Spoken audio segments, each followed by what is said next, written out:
Hello guys! Hello mga kasadik!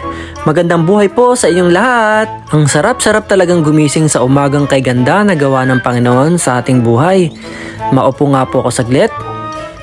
Siya nga pala, today's vlog po, samahan niyo po ko. Libutin natin ang aking munting tahanan na ito. Pagpasensyahan nyo nga po muna ha, hindi pa nga lang po ito tapos. Hayaan nyo po, nailibot ko po kayo sa loob. Sige, tara na! Hello guys! Today's vlog po, nandito tayo ngayon sa aking pamamahay po. So, ililibot ko po kayo sa aking dream house po. Dito po yan, sa Marilao, Bulacan. Yun. Actually, sa ating pagsisikap at bunga po ng ating pagtsatsaga at kapaguran po, dahil po sa Panginoon, ay nandito na rin po tayo. Nakakuha na rin po tayo ng bahay, ng house and lot sa ating pagsisikap. Yun nga po yan, sa ating pagtatrabaho, yun. Kaya ililibot ko po kayo. Pero hindi pa po siya tapos. Ipapakita ko lang yung house na ito. Bagamat di pa po siya tapos. Sige, ikot ko po kayo. Halika. Yun, kung makikita niyo po, ito po yung loob, no? Nakatiles na rin po siya. Nakuha ko po ito, yung bahay na to. Tapos na rin po siya. So, nirenovate ko lang po siya. Yun, kita niyo po. Pinabago ko po yung flooring. Yun, iba na po yung kanyang tiles. At yun po, malalagyan ko rin po ng hindi pa po siya tapos yung ceiling natin. Probe light po yan. Yan. Pero ako na po magkakabit ng ilaw dyan. Yan. Sige, sama kayo. Yan, yung mga ilaw pa rin po yan dyan.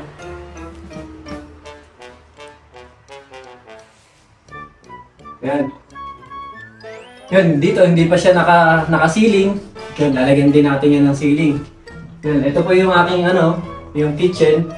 Dito yung aming kainan. Kung mapapansin nyo, meron nga pala dito tubo. Baka akalain nyo ay itong tubo na to ay sa inodoro. Hindi po yan. Sa exhaust fan po yan. Ng CR, exhaust fan po dito po sa kitchen. Ayun po yung hihigop ng baho o ng mga usok dito sa ating kitchen. Papunta roon sa taas, papuntang third floor. Kaya, yan po yung purpose yan kung bakit po may ganyang tubo. Pero, lalagyan pa natin yan ng ceiling dito para matakpan po yan.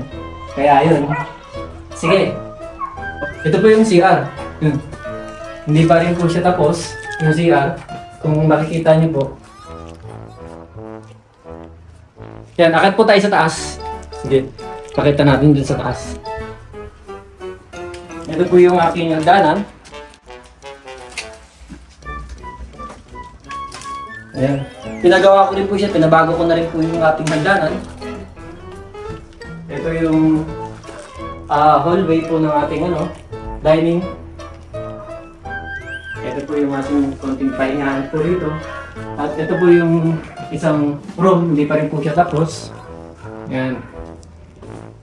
Ito po yung mga cabinet po natin. Medyo hindi pa siya naka-organize kasi bago pa nga lang po. Simula po ng nang nagka-pandemic at umalis po ako, na-stop po itong bahay na ito. Yun, hindi po siya napagawa. So, ito-try natin ngayon po na nandito ako. Papagawa natin ng pirte. Ito po yung kwarto. Isang kwarto rin po ito. Pakita natin. Ayan. Wala pa siyang mga cabinet. So, naka-plastic pa yung mga damit.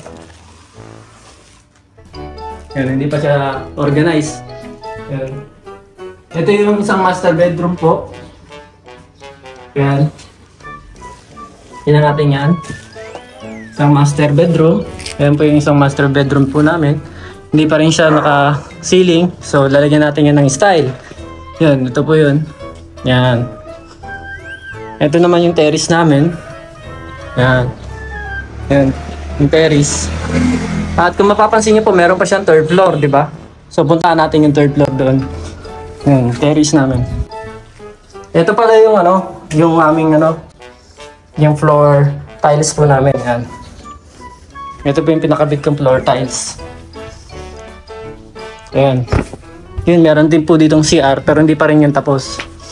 Ito po yung pang third floor. Try natin i-akit dun sa taas. Samahan nyo ako akit tayo sa taas. nandito na nga tayo ngayon sa taas. At kung makikita nyo, ang gulo pa. Ayan yung mga gamit, oh. Diba? Yan. Hindi ko pa siya napalagyan ng ceiling. Yan. Nandiyan pa. Open pa yung mga tubo niya. Nadaanan ng tubig, na downspout. Ito pa yung mga ibang mga materialis natin. Yan. Yung pa yung mga ibang materialis natin na pwede pa natin magamit dito. Yun. At yung pa yung bubong. Yung pa yung original na bubong. Pero patatanggal natin yan. Papabago natin yan. Pagka i-renovate na natin tong bahay na to. Pero po unti-unti, i-renovate natin yung iba. Yung ating, yun dun sa baba. First, yung ground floor at saka yung first floor. Akit tayo rin sa kabila. Ito yung gitna nga pala ng bahay ko. Yan. Pupunta tayo dyan. Punta tayo rin sa kabila sa harapan. Puntahan natin yun. Yan po yung ating bubong. Yan. Punta tayo ron. Ayan pa yung mga materialis natin, oh, na